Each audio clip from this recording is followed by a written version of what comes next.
Welcome to EPG Pathshala. I am Dr. Neeru Tandon, Department of English, VSSG College, Kanpur. We are dealing with paper 13th, Linguistics. In this, module number 6, Mechanism of Speech Production, has been written by Dr. Namrata Rathore Mahanta from Department of English, Mahila Mahavidyalaya, Banaras Hindu University, Varanasi. In this module, speech is such a common aspect of human existence that its complexity is often overlooked in day-to-day life. Speech is the result of many interlinked, intricate processes that need to be performed with precision. Speech production is an area of interest not only for language learners, language teachers and linguists, but also people working in varied domains of knowledge. We know that speech and language, they are different. Now when we say speech, we know that it can be spoken and it can be heard. But when we say language, we are very much aware that it can be spoken and heard, but also it can be written, it can be read, it can be thought, it can be expressed in non-verbal, non-orthographic forms. I am just talking to you and you can understand that if I say, you understand that I am saying stop. I haven't said a word, but the way you decoded it, it is also in a language. In everyday parlance, the term speech and language are often used as synonyms. However, in academic use, these two terms refer to very different things. We have a certain way of looking or nodding, that is also language. Speech and language are interconnected. Speech is the process of putting language in verbal form. And language is a complex system of reception and expression of thoughts and ideas in verbal, non-verbal and written forms. You can see that in this particular diagram on your screen, the middle one we have a speech which is just covered with a particular language. So language is everywhere and speech is just a central position, having a central position, and it is part of it. We can define a speech as the sound produced by any individual during verbal communication. Language, on the other hand, is a complex system that operates between an idea or a thought and its meaning. Another comparison may be done that speech is a physiological activity. Language is a cognitive activity. Speech is concerned with the brain and body organs. We need this mouth movement to speak. We need our tongue movement to speak, lip movement to speak. So we need these body organs. We need brain to think. Language is concerned with the mind and society and the community. Which particular language I am thinking in, that also depends upon the society in which I am living in. Problematizing speech and language. We have biology, we have society, but with the individual. Over the years, linguists have engaged themselves with the way in which speech and language exist within the human beings. They have examined the processes by which language is acquired and learned.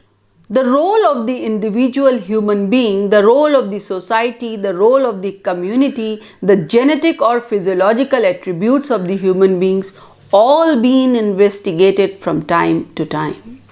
Whenever we talk about linguistics, we cannot just ignore the father of the linguistics, Ferdinand de Saussure.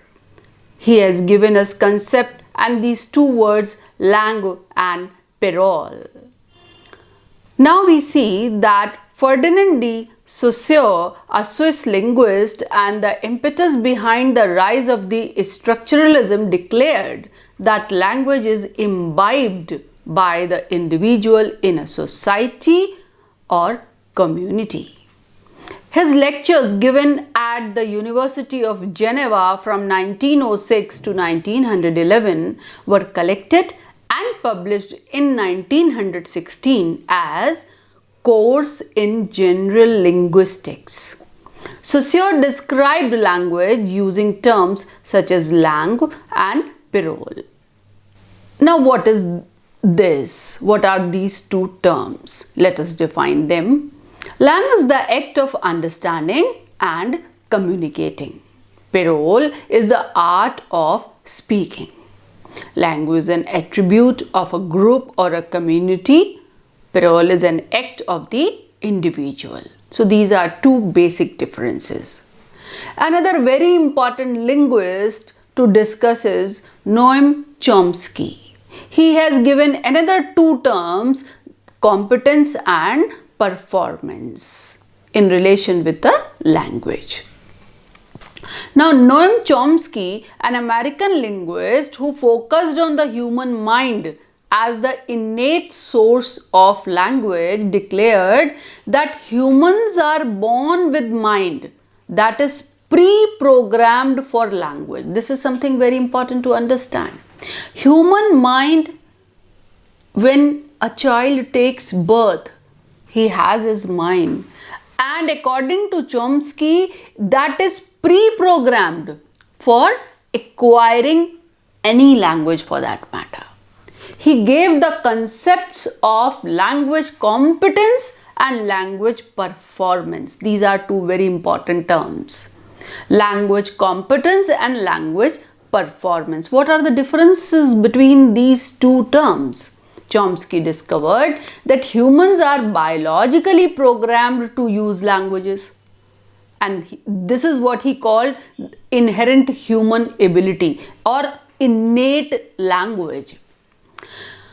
Now, as far as competence and performance is concerned, when he just declared and admitted that humans are biologically programmed to use language, then he said competence. What is this competence? That the innate knowledge of the language. Yes, I have got those faculty, I have got that vocal cord, I have got those lips and other organs to speak. So that is the competence. I am competent enough to speak.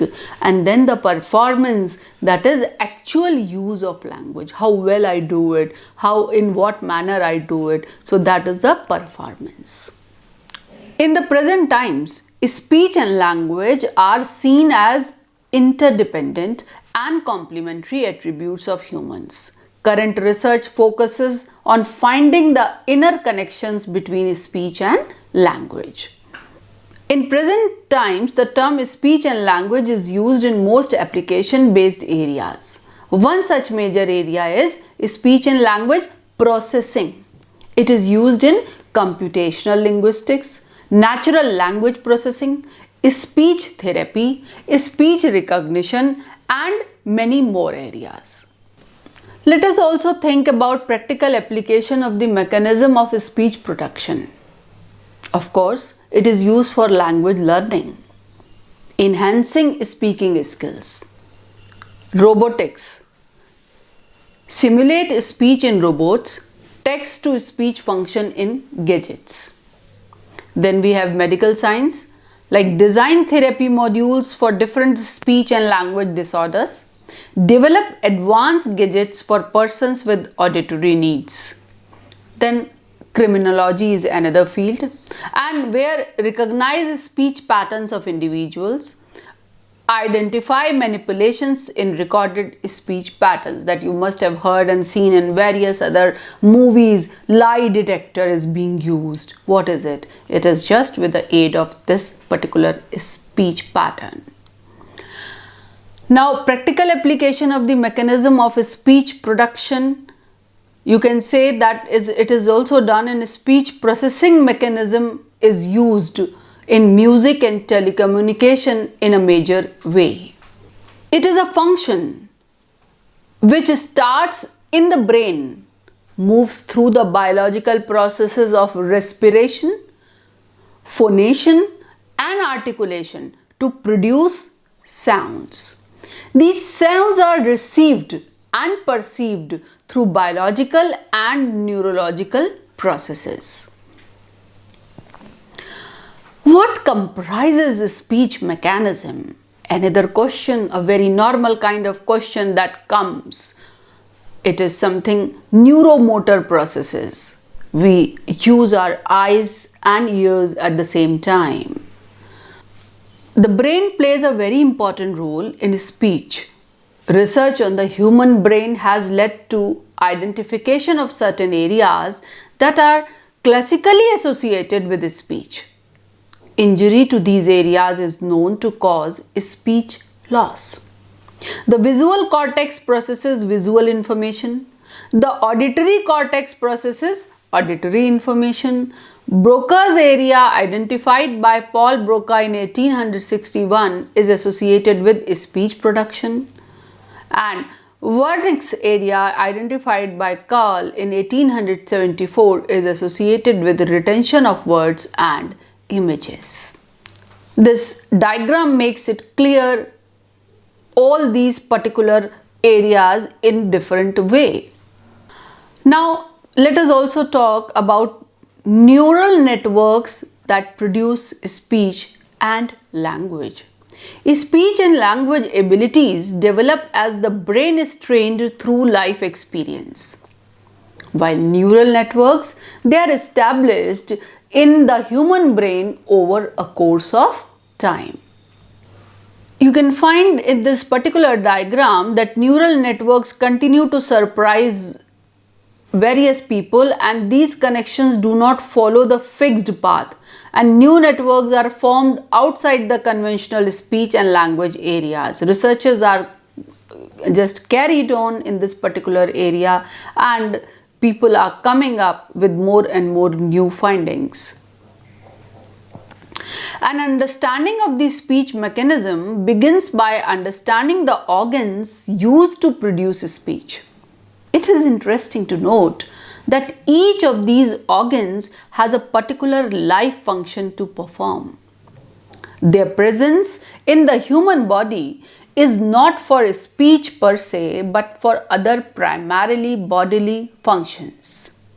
In addition to their primary physiological functions, these organs participate in the production of speech. Hence, speech is said to be the overlaid functions of these organs. Articulatory speech mechanism. Whenever we talk about a speech mechanism, we cannot just avoid this articulatory speech mechanism. What is it? Speech production is not the primary physiological function of the articulatory organs, we know about it. And it is the overlaid function, we also know about it.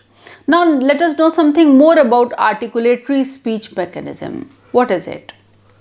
There are various stages of speech production. It starts with lungs and glottis, and then comes in the mouth as the part of the articulation. So you can say that they are broadly divided into these three: respiration, phonitation and articulation. So lungs are the primary organs involved in the first stage, larynx is involved in the second stage, and the organs in the mouth are involved in the third stage. So these are the various three stages. The organs of speech can be classified based on their position and function. Organs involved in respiratory stage, phonatory stage and articulatory stage as discussed earlier. So you can say the lungs and the trachea. The lungs compress air and push it up the trachea. That is the respiratory organ. Then the phonatory organ consists of the larynx. The larynx contains the membrane-like structure called vocal folds, and the vocal folds can come together or move apart. They are flexible enough. Then the articulatory organs, they consist of, that you can see, lips, teeth, roof of the mouth, tongue, oral and nasal cavities. Now let us discuss all these in detail one by one. This is the respiratory stage. You can see the respiratory stage involves the movement of air. Through muscle action of the lungs, the air is compressed and pushed up to pass through the respiratory tract, trachea, then larynx, then pharynx, oral cavity, nasal cavity, or both. This is the flow chart of lung function on your screen, where Robert Manel has explained the process of breathing in and breathing out and how it affects and what are the various one after another. That is just explained through this flow chart. A simple diagram of the vocal tract given by Robert Manel is also to be seen, where you will come to know where the mouth cavity is there, then the nasal cavity is there, soft palate, hard palate, trachea. So all these things will make whatever I am saying more clear to you. Direction of air stream, when we talk about breathing out and breathing in, may be termed as egressive and ingressive. When we say egressive, it is used in most languages. When we say ingressive, that is used in some particular language like Sindhi. Air from the lungs passes through the larynx and pharynx, that we have already told, but this diagram on your screen just presents a comparative study of pharynx versus larynx to make you understand the mechanism of the speech production. Now phonitation. Phonitation is something that contains many more things. It may be voiceless, like vocal folds are drawn far apart, air passes without any friction. Then we have vocal folds are drawn loosely apart and air passes, making whisper-like sounds. Sounds like whispering, murmuring are created. Yes, I can understand that. Vocal folds are drawn close and vibrate with moderate tension. Air passes, making a vibration, that is a vibrating sound. Then we have vocal folds are drawn close and vibrate with tension. Air passes, making rough, creaky sound. Vocal folds are fully closed and no air can pass. Sounds such as the glottal stop are also created when we say that phonitation is closed. Coming back to the passage of the air stream, it needs to be noted that while the process of phonation occurs before the air stream enters the oral or nasal cavity, the quality of speech is also determined by the state of the pharynx. Any irregularity in the pharynx leads to modification in speech quality. Inside the larynx are two membrane-like structures or folds called the vocal cords. The space between these is called the glottis. The vocal folds can be moved to varied distance. 5 main positions of the vocal folds have been identified: voiceless, breathy, voiced, creaky, and vocal fry. I have repeated it so that you should understand it in a better way. It should be clear to you, and because if you want to understand the mechanism of the speech production, it is something very important to understand it twice at least. Now, what is the position of the tongue? Tongue is very important for speech mechanism. Tongue is a strong muscle that can be raised or lowered to various positions. It may be at the front or the center or the back. For maximum times, it's at the front, then high mid 2/3 of the distance between maximum and minimum, that we can call center, and then at the back, let low mid 1/3 of the distance between maximum and minimum is taken care of. The part of the tongue and the tongue quadrilateral is shown in this figure. Lips may have 3 movements: rounded, neutral, or spread. Depends upon what we are speaking. The mouth is the major site for articulatory processes of speech production. There are active articulators that can move and take different positions. The tongue, the lips, the soft palate are the active articulators in the mouth. The vocal folds are the active articulators in the larynx. There are passive articulators as well. Those passive articulators cannot move but combine with the active articulators to produce speech. The teeth ridge or the alveolar ridge and the hard palate are the passive articulators. You can see in this diagram the upper teeth are passive articulators. So these are used in articulation of dental sounds, labiodental sounds and interdental sounds. We often call hard palate as the roof of the mouth. And roof of the mouth, when we say that hard palate is with alveolar ridge and soft palate is used as velum. Soft palate or velum lies opposite to the back of the tongue. In the raised position, it rests against the back of mouth. The nasal passage is fully blocked. Pulmonic air passes through the mouth. In the lowered position, it rests against the back of tongue. The oral passage is fully blocked and pulmonic air passes through the nose, not through the mouth. Then it is loosely lowered. The oral as well as the nasal passages are partially open and pulmonic air passes through the mouth as well as the nose. To summarize, we can say that understanding of the speech mechanism of sounds is important in the English classroom as well. You may ask why? This is a scientific study. How are we concerned with it in our English classroom? But it has been proved that to understand, to articulate and describe speech sounds accurately, you are supposed to understand its mechanism as well. In the digital world, an understanding of a speech mechanism is very important and it has led to new applications of speech synthesis.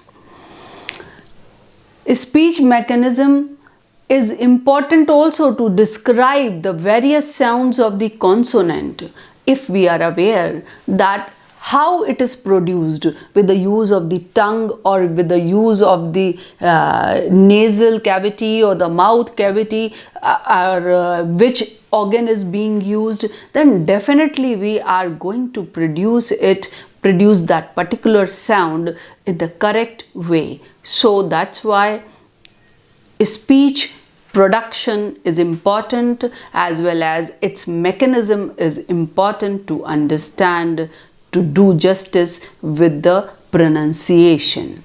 Thank you for visiting EPG Pathshala.